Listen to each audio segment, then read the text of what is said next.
Miris sekali persoalan ini. Kembali lagi terjadi di Indonesia berulang-ulang dalam waktu yang tidak terlalu jauh atau rentang waktu yang sangat berdekatan. Eksploitasi seksual, kejahatan seksual terhadap anak menjadi kian merisaukan dan juga membuat khawatir para orang tua. Nah, kita akan mulai mengulas malam hari ini dengan narasumber yang sudah hadir di studio. Ada Pak Edi Suharto, Kepala Badan Pendidikan Penelitian dan Penyuluhan Sosial Kemensos. Selamat malam Pak Edi. Selamat malam. Lalu ada Cassandra Putranto, psikolog forensik. Selamat malam Pak Cassandra.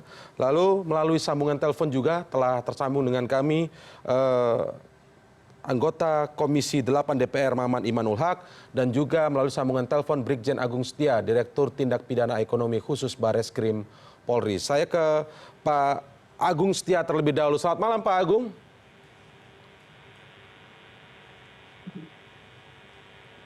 Baik, kami masih mencoba lagi menghubungi Pak Agung ya karena sempat terputus tadi. Baik, sudah tersambung Pak Agung? Baik, saya langsung ke Pak Edi terlebih dahulu dari Kementerian Sosial. Pak Edi, ini kan tadi kita lihat di berita sebelumnya bahwa ini sudah menjadi concern begitu dari sejumlah kementerian, tidak hanya satu kementerian, karena rentang waktu kejahatan seksual atau eksploitasi seksual terhadap anak-anak ini begitu berdekatan. Dengan hal yang terbaru ini, bahkan mereka diperjualbelikan melalui media sosial. Dan ini tidak lagi soal lawan jenis tapi juga sudah sama jenis. Itu begitu menyedihkan, begitu sampai di titik nadir sepertinya Pak ini kejadian ini terjadi di negeri kita ini. Apa Pak dari Kementerian Sosial langkah yang dilakukan untuk bisa menerobos agar hal ini paling tidak minimalisir atau kita berharap tidak akan pernah terjadi lagi? Nah, yang pertama kita akan bergerak lebih cepat dan lebih luas lagi. Jadi kita akan masuk, kalau selama ini kita juga concern di rehabilitasi para korban itu. Tetapi kami akan masuk terus ke aras yang lebih jauh lagi ke titik hulu di sana, yaitu ke program-program pencegahan terutama yang terfokus. Jadi pencegahan terfokus terutama terhadap kantong-kantong kemungkinan terjadinya banyak kasus-kasus seperti itu. Sebagai contoh misalnya karena kasus ini juga disinyalir ditemukan juga di tempat lain seperti saya dapat laporan di Yogyakarta, di Bandung dan di tempat tertentu, maka kami akan mengirimkan tim para pekerja sosial ke sana untuk memberikan respon dan sekaligus juga memberikan pencegahan-pencegahan yang diperlukan. Baik, tapi ini kan kalau kita lihat pelaku ini dengan inisial AR disebutkan ini dia ini tidak hanya sekali ini begitu Pak, sudah pernah sebelumnya begitu. Nah kalau Anda lihat, apakah sebelumnya pemerintah kita atau penegak hukum kita terlalu abai, terlalu ringan begitu memberi hukuman, atau bagaimana? Ya, saya mendengar berita kemarin juga saya bertemu dengan korban, juga berdiskusi dengan para polisi sanat. AR ini juga dihukumnya ternyata tidak terlalu berat, di situ hanya 2,5 tahun. Ini menunjukkan betapa kita semua harus sepakat ya, pemberatan hukuman itu harus menjadi concern kita, dan ini tadi disebutkan merupakan momentum yang tepat di mana kita satu hati ya. Perpu itu harus segera disahkan sehingga memberi pesan yang jelas bahwa pemerintah memiliki komitmen yang kuat untuk betul-betul mengeliminasi kegiatan seperti ini, mulai dari hukuman seumur hidup terus sampai kepada hukuman mati dan kebiri itu. Baik, Mbak Cassandra sendiri melihat ketika ini muncul lagi informasi ini, apa reaksi Anda? Apakah ini kemudian Anda, ya wajar saja, karena memang tidak ada hal yang serius dari dilakukan oleh pemerintah atau penegak hukum misalnya, ataukah Anda melihat ini pinter-pinternya orang mencari celah untuk, misalnya pelaku yang mencari celah untuk melakukan hal-hal seperti ini? Menurut saya terutama yang juga sudah banyak bekerja dengan pekerja sosial Kementerian Sosial, dengan kepolisian, dan kami dari Asosiasi Psikologi Forensik pun tidak bisa mengatakan bahwa teman-teman kita tidak bekerja keras. Kayaknya bekerja keras itu udah sangat luar biasa, kepala jadi kaki, kaki jadi kepala ya Pak ya. Tapi kembali lagi ternyata kecepatan kami tidak bisa mengikuti karena terutama banyak hal-hal yang sangat mendukung saat ini, terutama IT ya. Kalau dulu kan berjualan orang mesti dengan cara yang konvensional, tetapi dengan IT itu semua sangat cepat dan dipermudah. Nah, lalu kemudian hukuman sudah pasti, tetapi di sisi yang lain adalah juga masalah pendidikan dan ekonomi, di mana kondisi ini juga menyasar jelas bahwa anak-anak Indonesia itu sangat-sangat tidak terlindungi. Saya kira harusnya menjadi tanggung jawab kita semua, tidak hanya menyalahkan pemerintah, tidak hanya menyalahkan kepolisian, tetapi justru kita harus mulai dari setiap keluarga. Setiap keluarga tuh harus menjaga anaknya masing-masing. Kemudian di sekolah juga ada edukasi yang melindungi anak supaya anak-anak ini tergerak untuk tidak hanya mengejar yang instan, karena sebagian dari mereka ini kan juga tergiur ya oleh tawaran uangnya dengan kondisi ekonomi yang sangat minim, lalu kemudian di masyarakat, lalu bagaimana juga pengawasan ya, karena anak ini ketika mereka pergi keluar dari rumah dan dari sekolah kan berarti ini kan masalah pengawasan. Jadi harusnya ya semuanya, mulai dari keluarga, sekolah, masyarakat, mungkin masyarakat melihat ini ada yang aneh nih kok, karena ada anak ngumpul-ngumpul di sini jam sekolah. Nah itu masyarakat juga perlu untuk lebih waspada gitu ya, lebih sigap untuk, karena sekali lagi ketika orang Tapi ada sarananya tidak untuk menyampaikan, misalnya ada yang masyarakat melihatnya anak-anak jam segini kok ngumpul di sini begitu dengan ya mungkin pastinya seragam kalau atau misalnya orang meluangkan ada sarannya waktu, tidak untuk melaporkan misalnya ke siapa? Kan nggak harus langsung melaporkan, harus bergerak sendiri setidaknya bertanya. Karena kasus-kasus yang lain misalnya ada pornografi juga, itu biasanya terjadinya di warnet, terjadinya di jalan, terjadinya di rumah yang kosong dan lain sebagainya. Karena ya ini tadi, ini kan suatu perjalanan yang panjang ya, mulai dari keluarga, sekolah, masyarakat, kemudian juga industri. Ini kan industri ini akhirnya ada orang-orang yang memanfaatkan. Yang jelas ada pelaku kejahatan di sini, bahwa anak-anak ini adalah korban, di mana sudah terbukti ini orang udah pernah menjalani hukuman yang ringan. Kasus yang sama sebenarnya ya, yang kurang lebih sama. Bedanya perempuan dan laki ya. Gimana enggak? Karena uangnya besar ya, sementara tanpa modal karena menggunakan orang lain ya, sementara anaknya sendiri hanya dibayar sekian ratus ribu tuh mau gitu. Dan mereka seringkali juga dimanfaatkan oleh situasi yang misalnya mereka ini kan anak muda yang tidak bisa, anak-anak yang tidak bisa mengambil keputusan tentang dirinya sendiri. Nah itulah yang dimanfaatkan oleh para pelaku trafficking ini. Pelaku trafficking. Baik, saya akan ke anggota DPR dulu dari Komisi 8, ada Pak Maman Imanul Haq melalui sambungan telepon. Selamat malam, Pak Maman. Selamat malam Bang Indra. Baik, Pak Maman, apa reaksi Anda sebagai wakil rakyat melihat hal ini kembali terjadi begitu Pak ya? Kalau kita lihat dari kasus eksploitasi seksual terhadap anak ataupun kejahatan seksual terhadap anak yang mungkin beda sedikit lah model kasusnya, tetapi kan intinya adalah korbannya anak-anak begitu Pak. Terjadi dalam waktu yang berdekatan, apa Pak yang akan Anda lakukan Pak untuk bisa tergerak hati Anda kemudian Anda melakukan sesuatu sehingga paling tidak hal ini terminimalisir, terjadi atau tidak terjadi lagi begitu Pak secara maksimal ya? Ya, yang pertama waktu tadi raker dengan Menteri Pemberdayaan Perempuan dan Perlindungan Anak, saya katakan bahwa kasus demi kasus yang terus muncul itu menunjukkan bahwa pemerintah tidak punya konsep yang sistematis, pemerintah belum sanggup untuk melihat persoalan ini secara integral, koordinasi yang lemah dan kegagalan pengawasan serta penegakan hukum kepada pelaku yang sudah terjerat, ini menunjukkan bahwa pemerintah harus lebih meningkatkan pola pencegahan termasuk juga pengawasan soal kekerasan ini. Indonesia sudah menjadi darurat kekerasan terhadap anak, itu yang pertama. Yang kedua, saya menjadi juru bicara komisi di paripurna beberapa hari yang lalu untuk pengesahan Perpu Kebiri. Walaupun masih ditunda karena soal waktu, PKS dan Gerindra belum terima, tetapi paling tidak ini menjadi momentum kembali bahwa sungguhnya Perpu ini harus menjadi undang-undang, lalu kita menunggu sampai sejauh mana pemerintah betul-betul mengimplementasikan peraturan ini. Nah yang ketiga, bahwa kejahatan seksual yang menjadi korban anak-anak ini tentu berkaitan dengan banyak hal. Kita mengapresiasi Barreskrim, tetapi juga karena lewat media sosial, maka harus libatkan juga Menteri Komunikasi dan Informatika untuk mengawasi jaringan prostitusi online ini. Benar. Nah saya setuju tadi Mbak Sandra bahwa ini harus didekati secara holistik, termasuk penguatan keluarga dan juga partisipasi dari masyarakat setempat. Jadi saya lihat bagaimana masalah Angelin misalnya, tiba-tiba banyak menteri datang ke sana, berita terus di mana-mana, tetapi kita tidak tahu. Oleh sebab itu terakhir saya ingin mengatakan bahwa proses secara jelas buka identitas pelaku, lalu proses pengadilannya harus terbuka.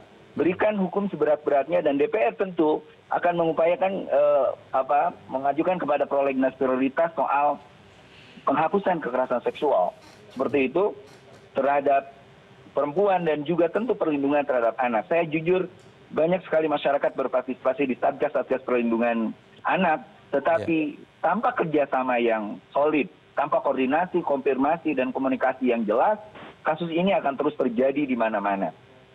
Baik. Kalau kita lihat dari sisi bahwa pelaku ini katakanlah dalam tanda kutip supplier begitu.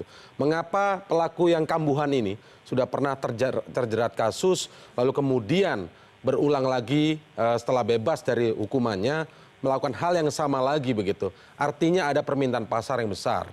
Nah, saya ingin nanti akan ulas di segmen selanjutnya. Besarkah atau banyakkah memang predator anak di Indonesia ini sehingga ada pelaku yang kemudian akan terus berulang melakukan tindakan pidananya tersebut? Kami akan bahasnya usai jeda berikut ini.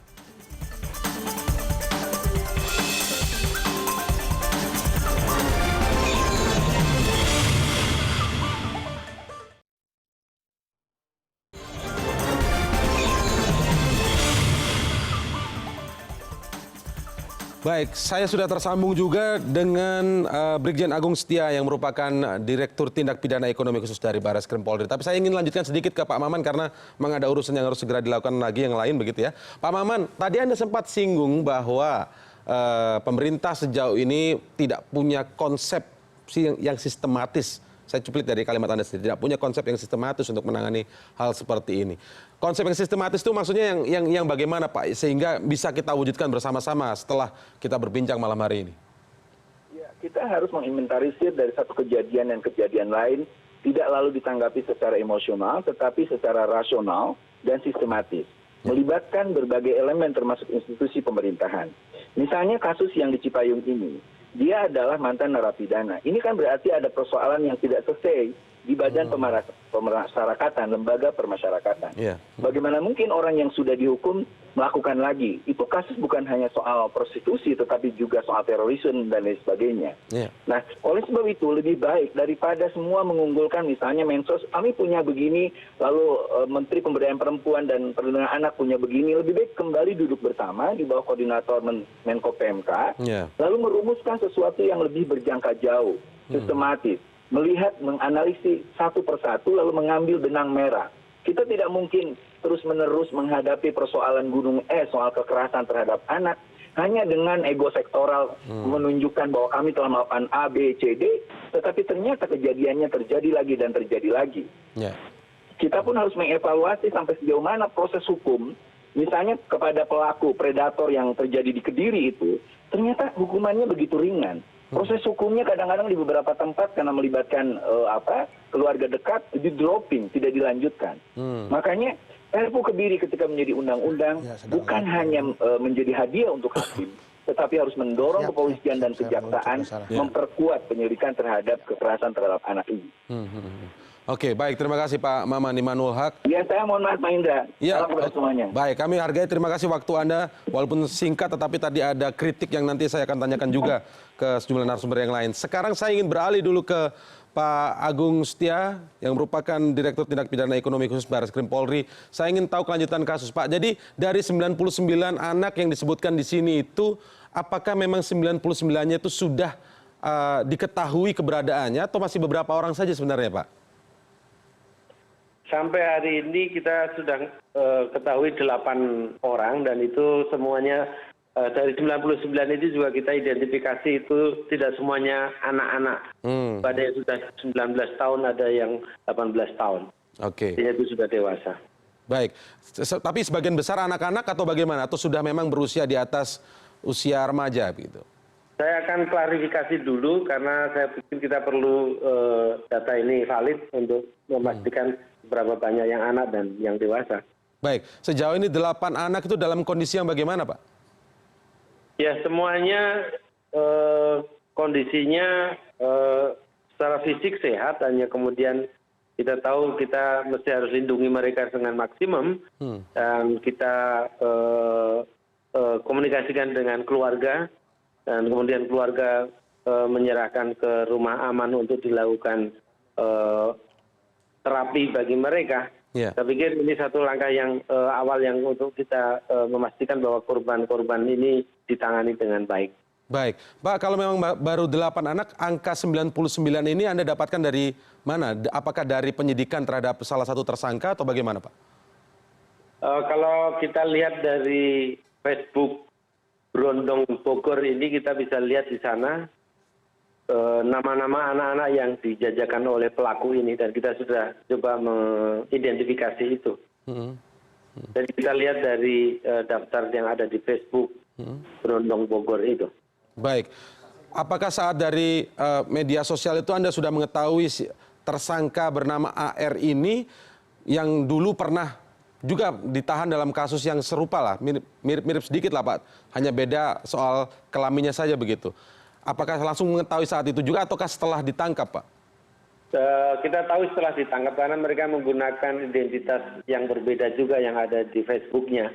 Namun kemudian kita tahu bahwa setelah kita lakukan penangkapan bahwa yang bersangkutan seperti yang Mas juga sudah ketahui itu. Baik, disebutkan polisi juga menangkap lagi U dan E begitu, pelaku U dan E. Ini disebut, bisakah Anda jelaskan perannya seperti apa U dan E ini? Apakah memang kaki tangan dari AR ataukah berbeda ini, Pak? Ya, betul sekali mereka menjadi bagian dari AR, mereka saling mengenal dan bekerja sama. Peran U adalah sama dengan AR, mereka memiliki anak-anak untuk dieksploitasi dan mereka mengelolanya. Sementara untuk peran E adalah ini membantu AR dan juga memakai anak-anak itu dan mengeksploitasi anak-anak itu, dan kita terus artinya kita tetapkan dia yang bersangkutan sebagai tersangka, sebagai orang yang melakukan eksploitasi pada anak. Baik, Pak, dari hasil penyidikan sementara ini sudah berapa lama ya hal ini berlangsung kepada mereka, Pak? Kalau kita identifikasi dari pelaku AR, mereka melakukan setelah keluar dari LP Bogor bulan Maret yang lalu, artinya baru kurang lebih 6 bulan untuk pelaku AR. Namun fenomena ini tentunya perlu pendalaman untuk memastikan seperti apa sebenarnya fenomena ini ada di Bogor ini. Oke, baik. Tahan dulu Pak Agus, saya ingin beralih ke Pak Edi sekarang.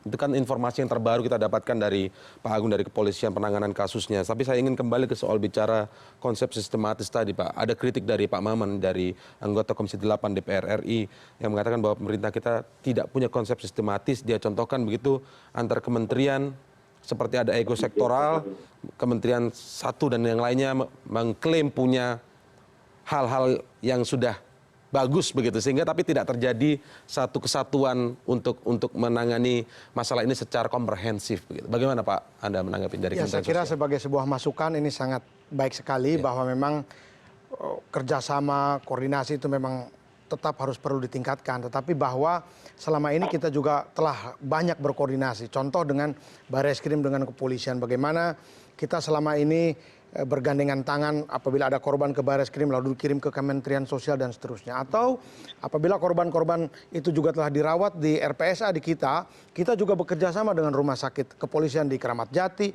ataupun juga dengan Kementerian Kesehatan dalam konteks pelayanan kesehatannya. Jadi dari sisi ini artinya kita telah memiliki sistem sebenarnya untuk merespon kasus itu. Namun tadi seperti katakan Mbak Cassandra, memang dinamikanya di lapangan itu sangat cepat sekali ya, dan kadang-kadang jangankan di bidang respon sosial, dalam respon penegakan hukum saja kadang-kadang modus pencurian misalnya, modus kejahatan jadi penjahatnya lebih canggih begitu ya. Kadang-kadang seperti itu ya. Tetapi sekali lagi yang dimaksud sistematis di sini adalah bukan hanya dari pemerintah saja. Saya kira dengan masyarakat ini juga perlu digalakan ya, dan selama ini juga kita telah bangun bagaimana satgas-satgas perlindungan anak itu kita bangun di desa-desa, kita kerjasama dengan Plan Internasional. Laporannya bagaimana Pak satgas-satgas itu Pak yang Mereka, sudah ada yang bekerja itu?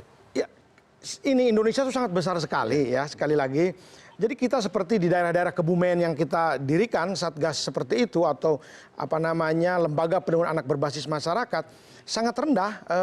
kasus-kasus itu, tetapi memang harus diakui dari ratusan yang telah kita miliki, lembaga-lembaga perlindungan anak yang berbasis desa atau berbasis lokal itu masih ada ribuan lagi tempat yang memang belum tersentuh. Oleh karena itu, tadi saya jelaskan bahwa kita memiliki pekerja sosial juga yang profesional, yang sekarang juga sudah masuk ke sekolah. Kita punya program Pexos Goes to School atau pekerja sosial pergi ke sekolah, dan kita juga di Jakarta ini memasang call center yang siap 24 jam, 7 hari dengan 10 operator yang bekerja terus-menerus dengan sistem yang semakin dipercanggih. Banyak tidak laporan yang masuk dengan... Sudah banyak sekali. Terus ada follow up-nya tidak, Pak? Sangat, jelas. Karena itu juga ditempatkan di lembaga kita di Bambu Apus, dan di Bambu Apus itu adalah merupakan tempat yang terdiri beberapa centers atau pelayanan sosial yang dimiliki Kementerian Sosial. Di situ ada untuk anak berhadapan dengan hukum, ada untuk korban kekerasan seksual, termasuk para pengungsi. Itu kita bisa rujuk langsung ke sana. Dan untuk di daerah, kita bekerja sama dengan lembaganya Mbak Cassandra misalnya, Lembaga Perlindungan Anak Indonesia. Di Lampung kita punya, di Palembang bisa kita punya. Jadi rujukannya sebenarnya sudah sangat komprehensif. Itu, Bang Indra. Baik, nanti kita akan lanjutkan lagi. Yang menjadi penasaran ini, yang menjadi unik adalah predator anak yang berburu anak-anak sesama jenis begitu. Ini menjadi pertanyaan, hukuman pidananya apakah bisa double? Karena tanpa anak-anak pun, misalnya sesama jenis itu pun, apakah itu juga maksudnya masuk dalam ranah pidana? Nanti kita ulas lebih lanjut. Tetaplah bersama kami di CNN Indonesia Prime News.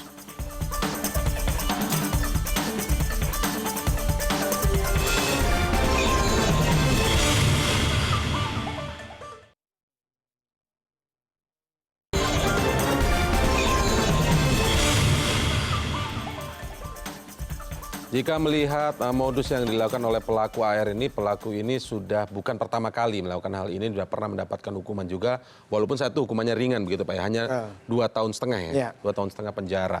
Nah, yang ingin saya tanyakan begitu, kenapa dia tertarik untuk melakukan lagi? Apakah ini memang faktor kejiwaannya, memperdagangkan anak-anak, yang dia juga di akhir-akhir juga mengakui bahwa juga menggunakan jadi konsumen juga terhadap anak-anak sesama jenis itu begitu. Tetapi apakah ini memang hanya murni faktor kejiwaannya atau karena memang melihat tadi disebut uangnya besar, ada pasarnya. Kalau ada pasarnya ini kan mengerikan, berarti predator anak dalam hal ini yang sama jenis banyak juga berarti dong di Indonesia. Mbak Cassandra melihatnya sebegitu besarkah atau bagaimana, Pak? Saya kira iya ya. Saya berharap bahwa kami dari Asosiasi Psikologi Forensik dan juga mungkin dari LPK Indonesia dilibatkan untuk bisa memeriksa langsung terhadap pelaku. Saya tidak bisa menjawab secara langsung sekarang apa yang menjadi motif dari pelaku ini. Tetapi apabila saya menjawab secara umum dari kasus-kasus yang ada, sebenarnya orang itu melakukan kejahatan pertama adalah karena dia merasa unggul di situ ya. Contoh misalnya, kalau misalnya dia punya hobi atau punya keahlian memasak ya, lalu kemudian dia akan mencari usaha yang berhubungan dengan masak. Tetapi ketika keahliannya terbatas dan sebagainya, mungkin persaingan dia akan mencari celah untuk berbuat kejahatan yang terkait dengan memasak misalnya, tapi memang fieldnya di situ. Nah, ini sama kebetulan yang bersangkutan ini memang berada di lingkungan yang memungkinkan dia untuk berjualan atau... Berarti hukumannya itu tidak ada efek jera walaupun hobinya yang seperti tadi ya, katakanlah keunggulannya tadi yang istilahnya ada keunggulan. Justru harusnya hukum itu bisa menjerat, tetapi kan kembali lagi ketika hukum itu tumpul ya tidak bisa menjerat secara maksimal, karena sebenarnya dengan undang-undang yang ada sekalipun, undang-undang perlindungan anak, lalu kemudian ada pemberatannya apabila ternyata ada luka, apabila terhadap anak, apabila berkali-kali, apabila ternyata kemudian mengakibatkan kematian dan lain sebagainya, itu ada tambahan-tambahan lagi. Jadi sebenarnya hukumnya sudah tersedia, tetapi masalahnya mau digunakan atau tidak, itu yang pertama. Nah, masih banyak kasus-kasus yang ternyata hukumannya itu hanya sebentar. Jadi kayak tadi tuh misalnya cuma 2 tahun gitu ya. Kemudian yang ketiga ada lagi. Padahal untuk yang kasus pertama itu, maaf saya potong, apakah kasus yang pertama itu sudah bisa terkena pasal berlapis? Untuk yang pertama, untuk kasus AR ini. Kalau dilihat itu 2 tahun, berarti baru 2 tahun yang lalu. Kan udah ada undang-undang perlindungan anak dong. Harusnya sudah bisa dijerat dengan itu gitu. Tetapi kan kembali lagi mungkin ya seperti kita ketahuilah kadang-kadang memang tidak sesuai dengan apa yang kita harapkan. Nah, persoalannya adalah ketika hukum ini tidak berjalan dengan maksimal. Lalu kemudian ada satu lagi yang ingin saya garis bawahi adalah ketika setelah menjalani hukuman, proses untuk kita di Indonesia ini hukum itu hanya berdasarkan 2 tahun, 3 tahun, 4 tahun, kita tidak melihat jerahnya gitu, dan bahwa harus ada bersyarat, bahwa harus ada pemeriksaan kembali apakah betul di akhir masa hukuman itu 2 tahun itu dia memang sudah jerah. Kan nggak ada tuh sekarang ini, kita hanya berdasarkan hukumannya 2 tahun, 5 tahun, 10 tahun. Kalau udah lewat, apalagi kalau dipotong remisi, selesai deh dia, bebas. Tapi kita tidak melihat bagaimana dampak kejahatan itu terhadap anak terutama ya, apalagi kalau ternyata anak itu hancur masa depannya. Seringkali terjadi pada kasus-kasus pencabulan yang ada atau kekerasan itu. Ada proses pembuktian yang sulit, ya. Apakah betul anak ini dicabuli oleh si A? Apakah bukan oleh orang lain? Nah, bahwa orang inilah yang melakukan, ini sulit sekali gitu. Nah, jadi bahwa sebenarnya sih harusnya ada proses-proses yang bisa mempermudah itu dan meyakinkan bahwa orang ini memang pelaku. Tetapi seringkali inilah tugas dari Asosiasi Psikologi Forensik untuk membuktikan bahwa yang ini memang tersangka, yang ini korban. Ada proses-proses terhadap korban untuk melihat bagaimana hubungan dengan tersangka, dan yang biasanya terjadi adalah ada ketergantungan antara korban dengan pelaku. Karena Ketergantungan dalam apa? Soal ekonomi? ketergantungan ekonomi, ketergantungan emosional, ya pada banyak kasus korban-korban itu. Nah, ini nanti mesti dilihat di rehabilitasinya juga ya, bahwa rehabilitasi psikologi sosial tadi udah tepat. Tetapi saya malah ingin menambahkan satu lagi, mungkin harus ada rehabilitasi biologis nih terhadap para korban ini, karena ketika sudah terjadi adiksi pornografi ini kan ada yang sesuatu yang menyangkut otaknya ya, dan mereka menjadi kecanduan. Apalagi Rehabilitasi biologis. ya, apalagi kondisi kecanduan ini tadi ada kata Pak dari kepolisian adalah bukan cuma 8, udah 99 itu ternyata tidak semuanya tuh udah bukan anak-anak lagi. Berarti kan mereka sudah lama. Benar, Nah, kenapa dia terus-menerus seperti itu? Dan bukan tidak mungkin mereka sudah terbiasa dengan uang instan, uang cepat gitu kan. Wah, enak nih, ini adalah bisnis yang tidak pernah diperiksa oleh kepolisian dan lain sebagainya. Nah, ini yang akhirnya membuat semakin menjamur di mana-mana terjadi. Oke, tapi ketika kita berbincang ini saya mencoba untuk berpikir bagaimana perasaan orang tuanya begitu. Nah, saya ingin ke Pak Agung. Pak Agung, saya tidak bisa membayangkan bagaimana perasaan orang tuanya mengetahui salah satu anaknya dari 8 lah paling tidak yang Anda sebutkan tadi ini sudah diamankan begitu oleh polisi. Apakah orang tuanya mendatangi Pak di kantor polisi atau bagaimana Anda bisa ceritakan tentang kondisi dari orang tuanya? Ya, sejak kita melakukan penangkapan di TKP, kita langsung menghubungi orang tuanya. Dan kita tidak melakukan penangkapan terhadap anak-anaknya. Kita melakukan penangkapan terhadap pelaku ini. Anak-anak ini adalah korban, jadi kita ingin orang tuanya bisa menangani sejak awal. Bersama-sama dengan kita. Apakah sejak awal orang tuanya sudah mengetahui atau bagaimana? Semua orang tua terkejut ya. Semua orang tua terkejut menghadapi kenyataan ini. Dan ada yang kemudian kita lihat juga bahwa mereka tidak siap menghadapi ini. Semua menangis untuk melihat keadaan ini. Ini mungkin ekspresi yang bisa kita lihat, tapi kita tahu bahwa di dalamnya ada satu kerusakan yang harus kita perbaiki, baik itu orang tua maupun anaknya itu sendiri. Ini satu proses yang harus kita sama-sama bantu dan kita selesaikan. Baik Pak, jadi ceritanya seperti apa Pak? Apakah anak-anak ini selama berlangsungnya penjualan mereka dijual ini melalui media sosial ini mereka tetap berada di rumah masing-masing ataukah dikelompokkan di satu tempat tertentu begitu, sehingga kan orang tua kan juga pasti mencari kalau mereka berada ditempatkan di satu tempat tertentu begitu Pak? Ya, anak-anak itu semua memiliki handphone pintar yang kemudian tetap berada bersama dengan orang tua atau tinggal bersama-sama dengan orang tua. Jadi pelaku ini koordinir dengan komunikasi handphonenya ini. Apabila kemudian menemukan pelanggan, kemudian dia menghubungi anak-anak ini dan kemudian berjanji bertemu. Tapi kita lihat bahwa artinya bahwa mereka tidak kemudian secara khusus ditempatkan pada satu tempat. Tapi jadi anak-anak tetap bisa melaksanakan aktivitasnya, sekolah dan sebagainya. Kemudian dia juga ini. Tapi kita harus lihat bahwa ini adalah satu modus bagi mereka. Kita harus terus menjaga anak-anak supaya tetap aman dan beraktivitas. Jadi intinya ketika kondisi seperti normal-normal saja, aktivitas berjalan seperti keseharian itu belum menjadi jaminan bagi orang tua bahwa tidak terjadi sesuatu terhadap anaknya begitu Pak ya? Iya, rasanya kita terus harus meningkatkan kualitas hubungan kita dengan anak-anak kita, bahwa kemudian yang normal itu harus kita betul-betul yakinkan bahwa itu betul-betul normal dan kita harus meyakinkan bahwa semua anak-anak adalah baik bersama dengan kita. Nah ini Pak, dari Kementerian Sosial bagaimana melihat ini? Ini kan kalau, makanya saya penasaran tadi, orang tuanya terkejut, berarti kan selama ini mereka berada di rumah masing-masing, berjalan aktivitas seperti biasa. Dan ini kalau disebutkan sudah lama begitu. Artinya dari anak-anak ini tidak ada sesuatu yang dikeluhkan atau mereka dipaksa misalnya seperti itu ya.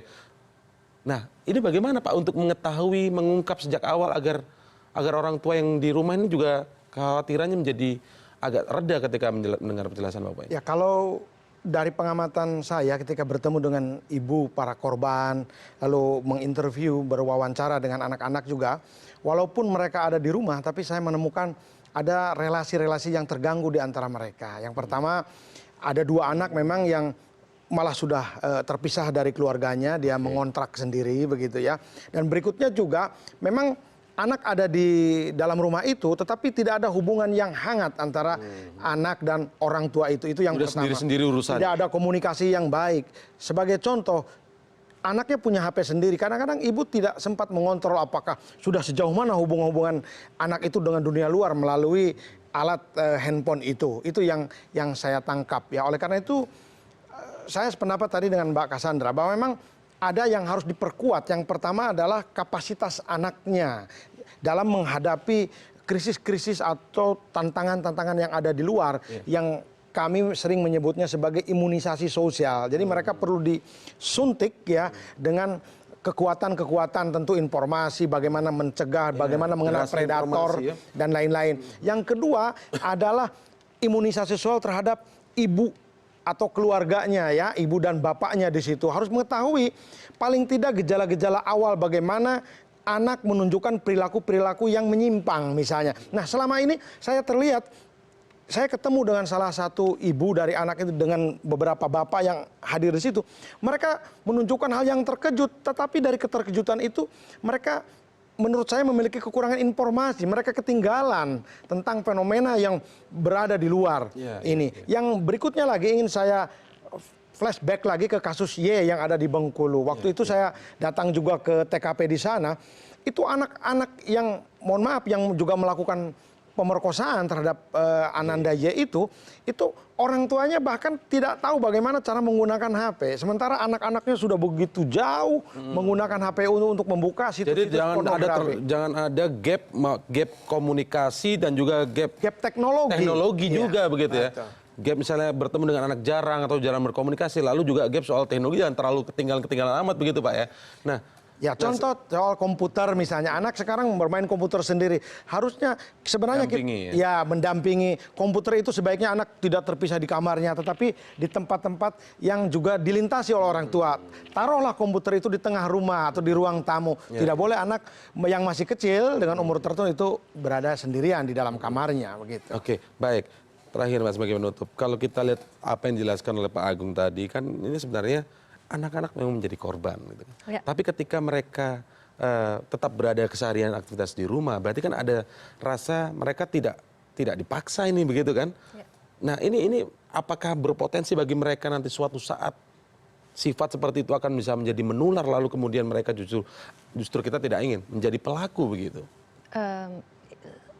Istilahnya sebenarnya bukan menular ya, tetapi kalau menurut itu kan ada penyakit lalu kemudian ketularan. Tapi kita bicara soal kalau dari dalam psikologi sekalian mengait dari keterangan Pak Edi adalah ada faktor resiko ya, bahwa di Indonesia ini anak-anak menghadapi berbagai faktor resiko yang semakin lama semakin banyak.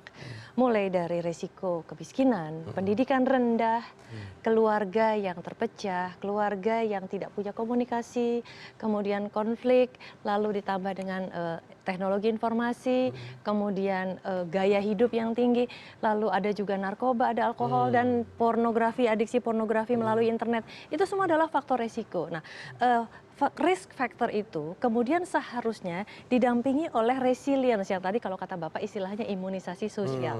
Kalau di dalam psikologi yang kebetulan resilience harusnya. Jadi ketika dunia ini dipenuhi oleh faktor-faktor berisiko, seharusnya anak-anak Indonesia itu punya kemampuan ketangguhan sosial itu tadi. Jadi risk factor didampingi oleh resilience, social resilience skill. Nah, anak-anak ini yang tidak punya social resilience skill, terutama ketika mereka tumbuh dan berkembang tidak terpantau, tidak terawasi, tidak ada sistem pengamanan kawasan, ada masalah kemiskinan juga, lalu ada gaya hidup, lalu kemudian teknologi informasi yang bapaknya juga gaptek dan lain sebagainya. Nah, mereka tidak tangguh kan, mereka tidak imun terhadap si faktor resiko tersebut.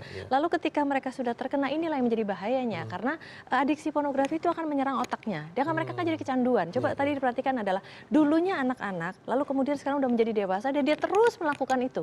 Dan dia sudah kehilangan kemampuan untuk belajar dan lain sebagainya karena otaknya sudah terpengaruh. Nah, di sini masalah kesehatan otak juga harusnya jadi menjadi nyata itu adiksi pornografi internet nyata itu ya? sekali. Jadi ketika remaja itu, ini otak nih ya, ini di depannya ada prefrontal cortex yang memang dia mengambil keputusan. Anak-anak itu belum bisa mengambil keputusan. Tetapi ketika di bagian tengahnya dia mengalami suatu kesenangan yang diakibatkan oleh suatu pengalaman seksual, dia merasa senang dan akhirnya ini bertindak menjadi gas ya. Dia ngegas terus, sementara remnya belum ada. Akhirnya mereka tidak bisa ngerem. Nah, mereka tumbuh menjadi orang-orang dewasa yang tidak mampu mengendalikan diri. Nah, apalagi keterampilan sosialnya tadi tidak terbentuk. Nah, saya berharap bahwa ada sistem di pemerintah di negara kita ini yang lebih sistematis, terutama untuk menjaga kesehatan otak, untuk memastikan anak-anak Indonesia supaya itu tadi. Kenapa? Kalau dia tadi bertanya soal kemungkinan jadi pelaku ya. Jadi prosesnya bukan menular, tetapi prosesnya adalah karena dia mengalami terus-menerus dan sehingga akhirnya